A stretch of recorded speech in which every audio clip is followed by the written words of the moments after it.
तो स्टूडेंट्स बात करेंगे हम नेक्स्ट वीडियो की, वीडियो नंबर 10 की। इससे पहले हम 9 वीडियोस देख चुके हैं और जैसे कि आपको पता है कि हम इसमें जो 9 वीडियोस हमने देखी है, हम इस वीडियोस में बात करते हैं हिमाचल प्रदेश में आने वाले सभी एग्जाम्स के बारे में, चाहे वो पटवारी हो, पंचायत सेक्रेटरी हो या होमगार्ड हो, या जिस भी क्वेश्चन में, जिस भी एग्जाम के अंदर मैथ्स के क्वेश्चन पूछे जाते हैं, ये उन्हीं सभी एग्जाम्स के रिवीजन के लिए चलाई गई है। तो आप पिछली सारी की सारी 9 वीडियोस देखेंगे तो आपके रिवीजन में काफ़ी मदद मिलेगी।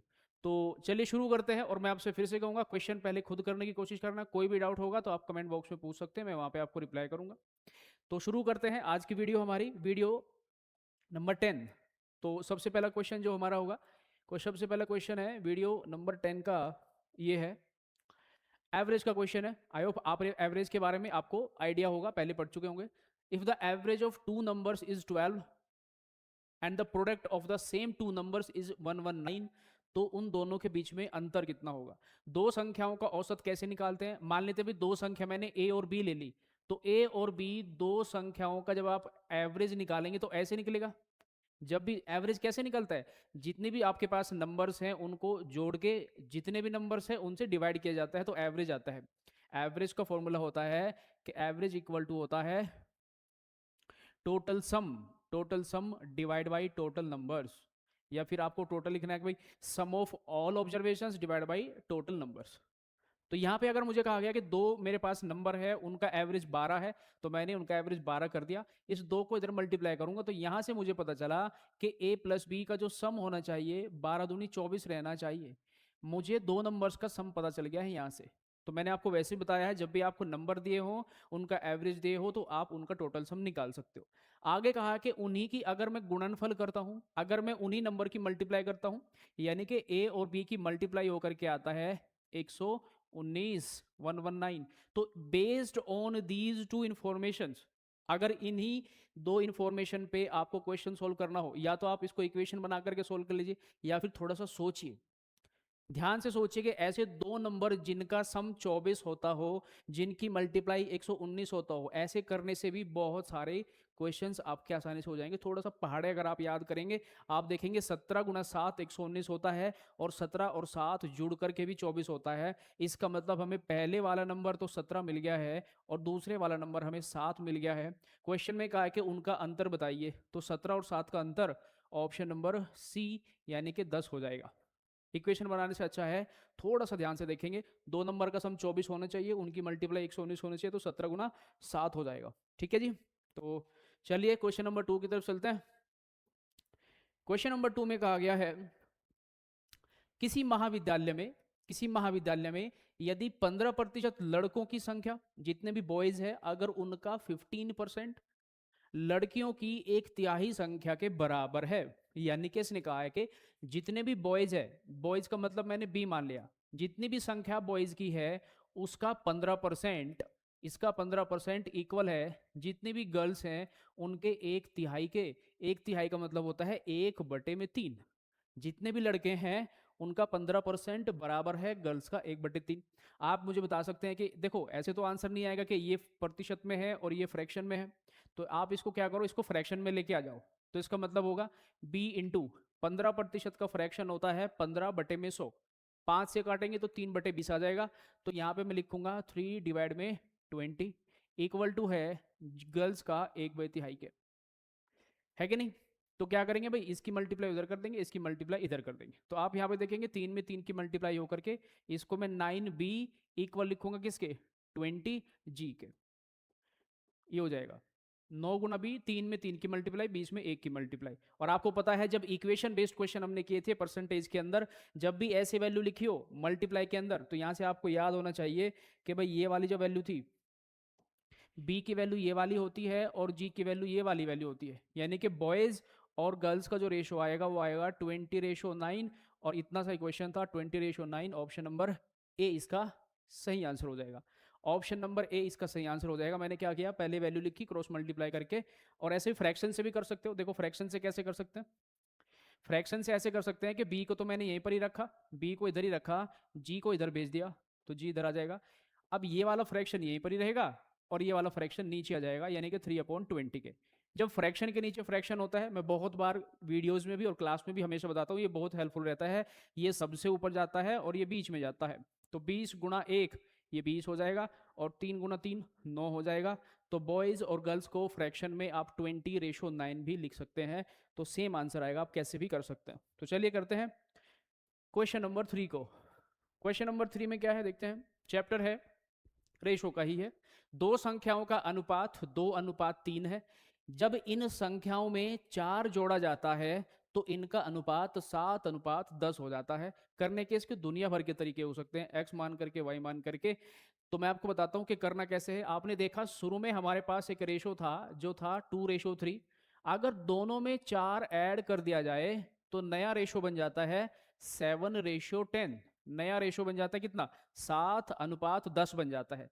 दोनों तरफ 4 ऐड होने का मतलब है दोनों तरफ सेम क्वांटिटी ऐड होनी है। इधर भी 4 ऐड होना है, इधर भी 4 ऐड होना है। तो जब दोनों तरफ वैल्यू सेम ऐड हो रही है तो रेशो भी तो सेम ऐड होना चाहिए।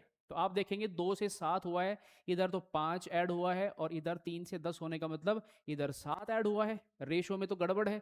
तो इस रेशो को कैसे ठीक करते हैं यहाँ पे समझेंगे। अभी पहले भी बता चुका हूँ यहाँ पे कैसे करते हैं इसको। जब भी आपको ये वाली रेशो सेम करनी हो, इस वाले का डिफरेंस कितना है 3, इसको ऊपर गुणा कर देंगे, और इस वाले का डिफरेंस कितना है 1, तो इसको नीचे गुणा कर देंगे, तो क्वेश्चन का आंसर आ जाएगा। भाई एक की मल्टीप्लाई इन दोनों में करूंगा, इसमें तो कोई फर्क नहीं पड़ेगा। 3 का मल्टीप्लाई इसमें करूंगा तो ये 6 हो जाएगा, और ये कितना हो जाएगा 9 हो जाएगा। और एक की मल्टीप्लाई इसमें करूंगा तो ये इतना ही रहेगा। अब आप यहाँ पे साफ साफ देख सकते हैं, इधर भी रेशो में एक ऐड हुआ है, इधर भी एक ऐड हुआ है, दोनों तरफ का रेशो बैलेंस हो गया है। तो आप यहाँ पे देखेंगे इधर से भी एक ऐड हुआ है, इधर से भी एक ऐड हुआ है। क्वेश्चन में कितना ऐड करने को कहा है, 4 ऐड करने को कहा है दोनों तरफ। तो हम कहेंगे एक की वैल्यू 4 हो जाएगी। तो एक की वैल्यू आ गई, ये वाली वैल्यू कितनी हो जाएगी, पहला नंबर हमारा 24 है, दूसरा नंबर हमारा 36 है। क्वेश्चन में इनका अंतर पूछा है तो 12 आंसर हो जाएगा। आपको अगर अंतर पूछा है यहाँ से पहले अंतर भी निकाल सकते थे। 6 और 9 का अंतर 3 है, एक की वैल्यू 4 है, तो 3 गुना 4 करके भी आप इन दोनों वैल्यूज का डिफरेंस निकाल सकते हैं। अगर आप एक्स वाले से करते हैं तो कर सकते हैं, कोई दिक्कत वाली बात नहीं है। लेकिन ये वाला मेथड भी बहुत ज़्यादा काम आता है। अगर आपको ये समझ नहीं आया तो रिवाइंड करके देखना पीछे वीडियो को। कोई भी डाउट होगा तो आप पूछ सकते हैं। क्वेश्चन नंबर 4 की तरफ चलते हैं। क्वेश्चन नंबर 4 में कहा कि राजू जो है वो थ्राइस है, 3 गुना है। यदि राजू रवि से 3 गुना कुशल है, हम लिख लेते भाई। एक तो है राजू, ये राजू भाई साहब है, और ये है रवि, ये है रवि। तो अगर कुशलता की बात करें, कुशल का मतलब होता है क्षमता, उनके काम करने की जो एफिशिएंसी है, उनके काम करने की जो पावर है, जो उनके अंदर क्रिएटिविटी है, वो 3 गुना है। राजू जो है, राजू रवि से 3 गुना है। राजू को 3 गुना करना है तो हम राजू को 3 गुना करेंगे तो कैसे करेंगे, इसको 1 लिख देंगे और इसको 3 गुना कर देंगे, यानी कि ये 3 हो जाएगा। राजू को क्या करना है, राजू को 3 गुना कुशल करना है। तो जब वही काम करने देखेंगे, उसी काम को, ये लिखा है ना उसी काम को, हर एक शब्द क्वेश्चन के अंदर, हर एक वर्ड जो है बहुत इंपॉर्टेंट रहता है। जब आपको मैथ्स को समझ में आना तभी आएगा, आपको जब पता होगा कि इसका मतलब क्या है। जब उसी काम को करना है, इसका मतलब काम जो है वो कांस्टेंट है। वर्क अगर कांस्टेंट रहता है तो टाइम और एफिशिएंसी का रेशो उल्टा होता है। अगर वही काम करना है तो जो रेशो इनकी एफिशिएंसी का होगा, तो समय का रेशो जो होगा, समय बड़ा बलवान होता है, समय का रेशो कितना हो जाएगा, ये उल्टा हो जाएगा, यानी कि 1:3 हो जाएगा। तो आप यहाँ पे देखेंगे राजू को कितने दिन कम लग रहे हैं, तो रेशो में तो 2 लग रहे हैं। रेशो में समय की बात कर रहा हूं अब मैं, एफिशिएंसी से हम आ गए हैं समय पे। 3 से 1 का मतलब है राजू को 2 यूनिट कम लग रही है। यहाँ पे देखेंगे आप क्वेश्चन में कहा है काम को पूरा करने में रवि से 20 दिन कम लेता है। राजू 20 दिन कम लेता है। राजू मुझे यहाँ पर 2 यूनिट कम दिख रहा है, तो 2 की वैल्यू 20 बनाएंगे, 1 की वैल्यू आ जाएगी 10। तो जब आपको 1 यूनिट की वैल्यू पता चल जाती है, आपको मोक्ष प्राप्त हो जाता है। और जब मोक्ष प्राप्त हो जाता है, आप किसी की भी वैल्यू कहीं से भी उठा करके कुछ भी बता सकते हैं। अगर 1 की वैल्यू 10 है, क्वेश्चन में कहा है कि किसका समय पूछा है, तो रवि द्वारा उस काम को पूरा करने में लिया गया समय ज्ञात कीजिए। रवि का समय पूछा है, तो 1 की वैल्यू 10 है, तो इसमें 10 की गुणा करके हम कहेंगे रवि को 30 दिन लगेंगे। अगर राजू का पूछता तो 1 की वैल्यू 10 थी, इसमें 10 की मल्टीप्लाई करके 10 निकाल सकते हैं। लेकिन उसने रवि का पूछा है तो हम इसका आंसर 30 दिन कहेंगे। राजू और रवि दोनों का टाइम आपने निकाल दिया है। क्वेश्चन आप कमेंट करके बताएंगे, अगर दोनों मिलके काम करेंगे तो कितने टाइम में करेंगे। चलो देखते हैं आपको ये चैप्टर याद है कि नहीं है। आपको बताना है अगर राजू और रवि इस क्वेश्चन में दोनों मिलके काम करेंगे तो कितने टाइम में कर देंगे। चलते हैं क्वेश्चन नंबर 5 की तरफ। क्वेश्चन में कहा गया है कि 8% वार्षिक दर पर, वार्षिक दर का मतलब समझते हैं आप, 8% वार्षिक दर का मतलब होता है जो मर्जी आपको पैसा लेके जाना है ले जाओ, उसका 8% मुझे एक साल में ब्याज चाहिए। 1,000 रुपये लेके जाना है, 2,000 लेके जाना है, 10,000 लेके जाना है, उसका 8% निकालना और वो मुझे एक साल का ब्याज चाहिए। ठीक है जी, ये होता है 8% वार्षिक दर पर। और रुपए कितने उधार दिए हैं, 8,750 का साधारण ब्याज, मूलधन का 6/25, यानी कि पहले ब्याज निकालेंगे। कैसे ब्याज निकालेंगे, ब्याज बराबर मूलधन का 6/25। तो 6/25 किसका निकलेगा, मूलधन तो हमें पता है, लेकिन इतनी कैलकुलेशन नहीं करनी है। कैसे करना है ध्यान से देखेंगे। 6/25 का मतलब होता है, इसको मैं प्रतिशत में बदल दूंगा। 6/25 का मतलब होता है अगर आपको ब्याज चाहिए 6/25, इसका मतलब आपको 24% का ब्याज चाहिए। 6/25 का मतलब सिर्फ और सिर्फ 24% होता है, यानी कि आपको 24% का ब्याज चाहिए। एक साल में 8% का ब्याज यहां पे मिलता है, तो 24% ब्याज के लिए आपको कितने साल लगेंगे, आंसर है 3 साल लगेंगे। ना आपको मूलधन से कुछ लेने देना है, ना आपको साधारण ब्याज से कुछ लेने देना है। मतलब आया तो उसी से, फ्रैक्शन दिया है तो आपको बस ये परसेंटेज में पता होना चाहिए था कि ब्याज कितना चाहिए। क्वेश्चन करने के तरीके होते हैं भाई, इतने टफ चीजें नहीं होते जितना आप सोच के बैठे हैं। एक समचतुर्भुज है का क्षेत्रफल क्या है, जिसकी भुजाएं, समचतुर्भुज होता है भाई रोम्बस, तो हमने क्लासेस के अंदर पढ़ा है रोम्बस जो है उसका जन्म जो है वो वर्ग से हुआ है, स्क्वायर से हुआ है।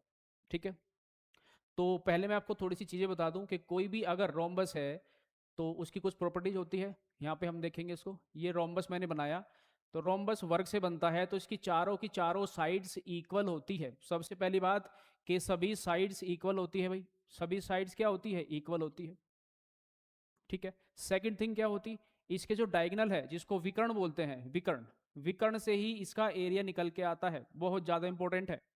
रोम्बस के अंदर जो उसके विकर्ण है, विकर्ण का मतलब यहां पे बनाता हूं, एक विकर्ण ये है और एक विकर्ण ये है, ये बहुत ऐसे बोलते हैं ना कि इसकी जान विकर्ण में बसती है। हर एक क्वेश्चन विकर्ण से सॉल्व होता है। चारों साइड इक्वल होगी। इसके विकर्ण, विकर्ण के बारे में बताऊं तो बिल्कुल बीच में काटते एक दूसरे को, जिसको बोलते हैं इंग्लिश में बाइसेक्ट करना। बाइसेक्ट का मतलब बराबर बराबर हिस्सों में काटना। सेकंड थिंग, 90 डिग्री पे काटते हैं। यहां पर जब ये एक दूसरे को काटेंगे तो यहां पर एक 90 डिग्री का एंगल बनता है, और अगर एक 90 का हो गया है तो चारों के चारों 90 डिग्री के ही होंगे। बात को ध्यान रखना। तो क्वेश्चन को सॉल्व करते हैं। क्वेश्चन में क्या कहा गया है, क्वेश्चन में कहा गया है कि एक रोम्बस है हमारे पास जिसकी भुजाएं 25 है। अब भुजाएं तो लिख दिया है 25, इसका मतलब है कि हर एक भुजा 25 की ही होगी। क्यों लिखा है भुजाएं, क्योंकि हर एक भुजा 25 की ही होती है। भुजा लिख दिया है 25 सेंटीमीटर। एक विकर्ण, कोई सा भी एक विकर्ण ले लेता हूं मैं। मान लीजिए मैंने ये वाला विकर्ण ले लिया, कितना, 24 सेंटीमीटर, 14 सेंटीमीटर का। तो आपको पता है कि ये बीच में काटेगा, इसका मतलब यहां पर भी 7 होगा और यहां पर भी 7 होगा। मैंने अभी बताया जो रोम्बस के जो डायगोनल्स होंगे, ये आपको विजिबल नहीं है शायद, दूसरा डायग्राम बना देता हूं, ध्यान से देखेंगे। अगर मैं यहाँ पे एक विकर्ण बना, सॉरी, एक रोम्बस में यहाँ पे बना रहा हूँ ऐसे, ये रोम्बस मैंने बना दिया ऐसे, और इसको मैंने मिला दिया यहाँ पर। भाई एक साइड इसकी 25 सेंटीमीटर है और इसका एक जो डायगोनल है वो है 14 सेंटीमीटर का। तो मैंने आपको बताया ये 90 डिग्री पे काटेगा, ऐसे 90 डिग्री पे। तो अगर ये वाला यहाँ से नाम लिख देता हूँ, ए बी सी और डी, अगर मैंने ये चार यहाँ पे पॉइंट ले लिए हैं, तो ये वाली जो साइड यहाँ से साइड ये 7 होगी, क्योंकि आगे भी 7 होगी। 14 को दो बराबर बराबर हिस्सों में बांटा जाएगा। तो यहाँ पे समझने वाली बात क्या होगी, समझने वाली बात यहाँ पर ये होगी कि अगर ये वाली 7 है और ये वाली साइड हमें 25 दी है, यहाँ पर एक राइट एंगल ट्रायंगल है, तो इस राइट एंगल ट्रायंगल में आपको दो साइड पता चल गई है। इसके सामने हाइपोटेनस है और इसको आधार भी कह सकते हैं, ऊंचाई भी। तो आपको एक ट्रिपलेट्स पता होगा 7, 24 और 25 का। एक ट्रिपलेट्स होता है राइट एंगल ट्रायंगल में, जो पाइथागोरस थ्योरम से निकल के आया है। यहाँ पर भी आप पाइथागोरस थ्योरम लगा सकते थे। अगर एक साइड 7 सेंटीमीटर है और उसके बड़ी वाली साइड 25 सेंटीमीटर है, जिसको हम कर्ण बोलते हैं, तो ये वाली साइड कितनी आएगी, पाइथागोरस लगा करके आप निकालेंगे तो 24 आएगी। लेकिन हम कहेंगे कि हमें इससे क्या मतलब है, अगर ये 24 है तो इसका मतलब ये आगे भी 24 होगा। तो ये वाला डायगोनल कितना है, 14 है, और ये वाला डायगोनल 48 है। क्वेश्चन में कहा है कि उसका एरिया बताइए, क्षेत्रफल। तो किसी भी रोम्बस का अगर क्षेत्रफल आपको निकालना है ना, इसका एक फॉर्मूला होता है 1/2 इंटू एक डायगोनल और इंटू दूसरे वाला डायगोनल।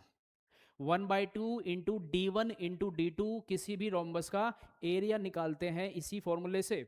तो निकाल देंगे, 2 से कट जाएगा ये 7 बार, 7 गुना 8 56, जिसके लास्ट में 6 आएगा वो आंसर हो जाएगा ऑप्शन नंबर ए। चाहे तो आप पूरी मल्टीप्लाई भी कर सकते थे, कोई दिक्कत वाली बात नहीं है। करेंगे, 7 8 56, 5 बचेगा, 7 चौक 28 और 5 33, तो 336 सेंटीमीटर स्क्वायर इस क्वेश्चन का आंसर होगा। मैं फिर से बता रहा हूँ, एरिया निकालने के लिए आपको दोनों डायगोनल्स का पता होना चाहिए। एक डायगोनल की हिंट आपको दे दिया है, ये वाली साइड देती है, यहाँ पे राइट एंगल ट्रायंगल बनेगा तो दूसरे विकर्ण की लंबाई आ जाएगी, वहाँ से इसमें इस्तेमाल करेंगे तो इसका आंसर आ जाएगा। आई थिंक आपको समझ में आ गया होगा। हम बात करेंगे नेक्स्ट क्वेश्चन नंबर 7 की। क्वेश्चन नंबर 7 में the area of a rectangle is 60 square centimetre. एक रेक्टेंगल यानी कि एक आयत बना लेते हैं, हमने एक अच्छी सी आयत बना ली है जिसका एरिया है 60 स्क्वायर सेंटीमीटर। इसका एरिया लिख लिया मैंने 60 है। इसका पेरीमीटर 34 है। पेरीमीटर 34, चलो भाई अगर मैं इसको ए लेता हूं और इसको बी लेता हूं तो आपको पता है, अच्छा एल ले लेते हैं ना, आपको लंबाई को एल लेने में अगर थोड़ा लगता है तो ये एल है और ये बी है। तो आप मुझे बताइए कि इसका परिमाप, जो पेरीमीटर होता है परिमाप, उसको कैसे निकालते हैं। परिमाप का फॉर्मूला होता है twice of length plus breadth के, लंबाई और चौड़ाई को जोड़ के उसका डबल करते हैं। तो परिमाप तो हमें 34 दिया है, तो 34 अगर दिया है, ये ट्वाइस है एल प्लस बी के, तो 2 उधर जाकर के इसको डिवाइड करेगा कि नहीं करेगा, तो एल प्लस बी की वैल्यू आ जाएगी कितनी, 17। एल प्लस बी की वैल्यू आ गई 17। अब मुझे बताइए कि एल प्लस बी तो 17 है, यहां से पता चल गया है। ये 60 कैसे आया, 60 आता है लंबाई गुणा चौड़ाई करके, क्योंकि इसका एरिया है 60। भाई लंबाई प्लस चौड़ाई अगर करते हैं तो 17 आता है, और लंबाई और चौड़ाई की मल्टीप्लाई करते हैं तो 60 आता है। फिर से आपको थोड़ा सा सोचना पड़ेगा, ऐसी दो वैल्यू जिनकी मल्टीप्लाई 60 होती हो, जिनको जोड़ के 17 आता हो, तो आप कहेंगे 12 गुणा 5 और 12 प्लस 5, तो एक वैल्यू हमारी हो जाएगी 12 और एक वैल्यू हो जाएगी 5। तो क्वेश्चन में क्या पूछा है, उसने पूछा है कि उसका विकर्ण ज्ञात कीजिए। इस आयत का क्या ज्ञात करना है, आयत का विकर्ण ज्ञात करना है। तो आपने देखा होगा ये 90 डिग्री होता है, आयत का विकर्ण होता है पाइथागोरस से 5 12 और 13 एक ट्रिपलेट्स होती है। तो इसका आंसर हो जाएगा, इसका विकर्ण आएगा 13 यूनिट्स के। एक साइड 5 है, एक साइड 12 है, सॉरी एक साइड 5 है दूसरी साइड 12 है, तो उस पाइथागोरस से आप हाइपोटेनस की वैल्यू निकाल सकते हैं जो कि 13 ही आएगा, और यही क्वेश्चन में पूछा गया है। क्वेश्चन नंबर 8 की बात करते हैं। क्वेश्चन नंबर 8 में कहा गया है, क्वेश्चन नंबर 8 है the speed of the train are in ratio 235। अगर मैं बात करता हूं स्पीड की, तो स्पीड की हमें 3 ट्रेन की स्पीड दी है, पहले वाली ट्रेन, दूसरे वाली ट्रेन और तीसरे वाली ट्रेन।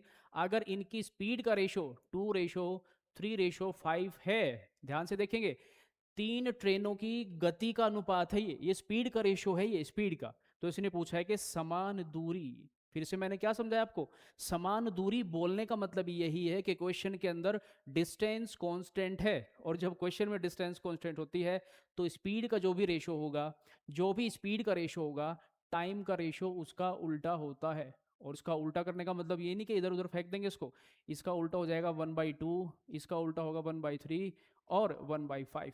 तो ये रेशो रहेगा टाइम का। और क्वेश्चन में ये पूछा है कि इन ट्रेनों द्वारा लिया गया समय किस अनुपात में होगा, तो यही आंसर होगा जो कि ऑप्शन नंबर ए पे लिखा हुआ है। अब ऐसे ही ऑप्शन था तो मैंने ऑप्शन, कभी मैं किसी भी क्वेश्चन का ऑप्शन चेंज नहीं करता हूं।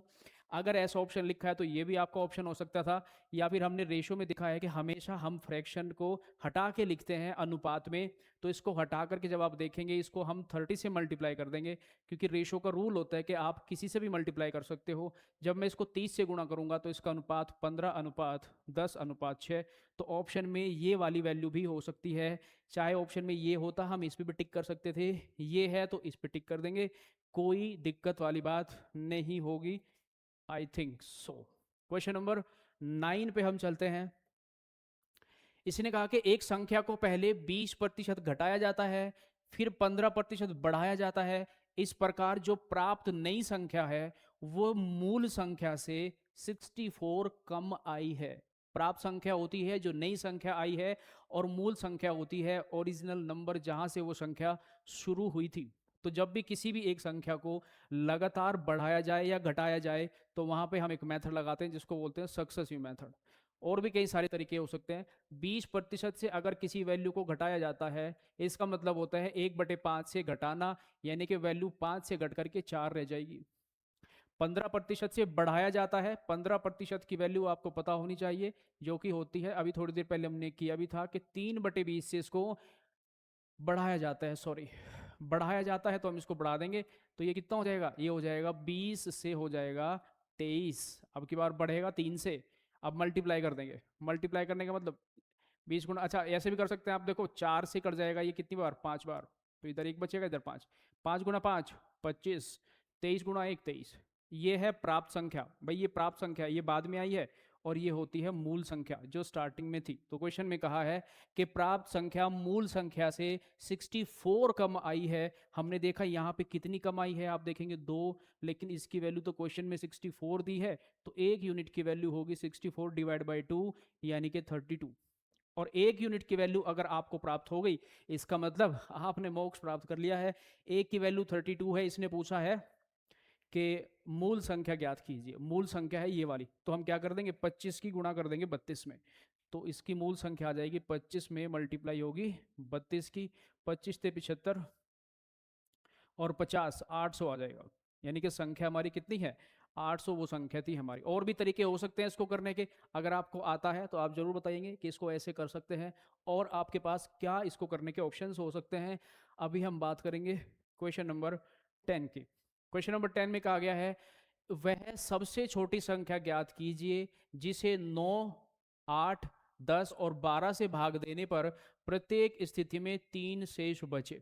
यानी कि एक ऐसी संख्या बताइए, ऑप्शन में से 4 ऑप्शन में से एक ऐसी संख्या बताइए जिसको मैं 8 से भाग करूं, या 9 से भाग करूं, या 10 से भाग करूं, या 12 से भाग करूं, जब भी मैं इसको भाग करूंगा 3 शेष फल आएगा। तो इसको करने का तरीका होता है एलसीएम इंटू के, और डिवाइड में रिमाइंडर, यानी कि जो भी आपको क्वेश्चन में पूछा गया है शेषफल। एलसीएम किसका निकलेगा, 9, 8, 10 और 12 का एलसीएम निकालिए और उसमें शेषफल को जोड़ दीजिए, ये इस क्वेश्चन का आंसर होगा। तो आप कहेंगे इन सब का जो एलसीएम आएगा वो 180, 8 से तो डिवाइड नहीं हो पाएगा, तो 360 ले लेंगे, और इसमें शेषफल कितना चाहिए, 3, तो इसको जोड़ देंगे तो 363 हो जाएगा। दूसरी बात जो कि ध्यान से सुनेंगे, अगर कोई भी नंबर 10 से डिवाइड हो रहा है और उसमें शेषफल 3 चाहिए, मतलब उसके इकाई का अंक 3 होना ही पड़ेगा। और ऑप्शन में आपके पास एक ऐसा नंबर है जिसके इकाई का अंक 3 है, जिसको हम 10 से भाग करेंगे तो 3 तो शेषफल आएगा ही आएगा। तो आप इसको ऐसे भी कर सकते थे। बात करेंगे अगले क्वेश्चन नंबर 11 की। ये आज की क्लास का लास्ट है, क्योंकि अगले वाले क्वेश्चन का आंसर तो आपको ही बताना है कमेंट बॉक्स में। क्वेश्चन में कहा है कि एक समबाहु त्रिभुज है। समबाहु त्रिभुज होता है जिसकी सभी भुजाएं बराबर हो, जिसको हम इंग्लिश में इक्विलेटरल ट्रायंगल कहते हैं। एक समबाहु त्रिभुज की भुजा को उसकी मूल भुजा से 3 गुना कर दिया जाए। अगर इसकी भुजाएं मैंने एक 1 सेंटीमीटर की ले ली है, तो एक दूसरा त्रिभुज बनाता हूं मैं जो इसकी भुजा से 3 गुना ज्यादा होगा। यानी कि एक ये वाला त्रिभुज हमने बना दिया जिसकी भुजा मूल त्रिभुज से 3 गुना है। ध्यान से सुनेंगे, एक समबाहु त्रिभुज की भुजा को उसकी मूल भुजा से 3 गुना कर दिया जाए तो नए समबाहु त्रिभुज का क्षेत्रफल क्या होगा। देखो भाई, जब इनकी रेशो, जब ये एक ये वाला त्रिभुज और ये वाला त्रिभुज का रेशो समान रहता है साइड साइड साइड से, तो इसको बोलते हैं कि ये दोनों त्रिभुज सिमिलर है। ये दोनों त्रिभुज सिमिलर है, ठीक है, सिमिलर हो। तो जब भी दो त्रिभुज सिमिलर होते हैं, हमारा हमारा जो आंसर होगा, इनके एरिया का जो रेशो होगा, इसके जो क्षेत्रफल का रेशो होगा, इसके एरिया का जो क्षेत्रफल, अरे इसके एरिया का जो रेशो होगा वो हमेशा क्या होता है, इनके साइड के स्क्वायर के रेशो में होता है। इसकी साइड 1 थी और इसकी साइड 3 है, तो इनके जो एरिया का रेशो होगा, इनका जो एरिया निकल के आएगा वो इसका एरिया 1 का स्क्वायर 1 ही होगा, और इसका एरिया जो हो जाएगा वो 9 हो जाएगा। तो आप कहेंगे इसने पूछा है तो नए समबाहु त्रिभुज का क्षेत्रफल क्या होगा। ऑप्शन देखेंगे, 12 गुना हो जाएगा कि 6 गुना हो जाएगा, 3 गुना होगा, या फिर 9 गुना होगा। तो हमने अभी देखा कि अगर इस वाले त्रिभुज का एरिया 1 था तो नए वाले त्रिभुज का एरिया इसका 9 गुना आया है, तो इसलिए ऑप्शन नंबर डी यहाँ पर सही हो जाएगा। कोई भी सिमिलर त्रिभुज होगा, अगर आपको उनकी साइड का रेशो पता है तो उनका जो एरिया होगा वो साइड के स्क्वायर के रेशियो पे डिपेंड करेगा, ये आपको पता होगा। और चलिए हम बात करते हैं क्वेश्चन नंबर 12 की, जो कि क्वेश्चन आपको ही करना है। क्वेश्चन में कहा गया है कि इस वाले क्वेश्चन में कहा गया है इसका इकाई अंक बताइए। 4 गुना 38 गुना 764 गुना 1256, इसके आंसर में जो आएगा उसमें इकाई अंक क्या होगा। आई थिंक आपको ये करना होगा, ठीक है। तो ये थी आज की हमारी वीडियो कैसी लगी है जरूर बताइएगा। अगर अच्छी लगी है तो प्लीज़ इसको शेयर करना और अपने दोस्तों में इसके बारे में बताना। आपका बहुत अच्छे से रिवीजन यहाँ पे होने वाला है। तो फिर मिलेंगे नेक्स्ट वीडियो में और बेहतर क्वेश्चंस के साथ। आपको किसी भी चीज़ को लेकर के कोई भी कुछ पूछना है, नंबर ऑफ क्वेश्चंस के बारे में या कोई भी डाउट है, तो आप कमेंट लिखेंगे तो मैं कमेंट में आपका आंसर जरूर दूंगा, ठीक है। Thank you so much for watching. मिलेंगे नेक्स्ट वीडियो में। Thank you so much.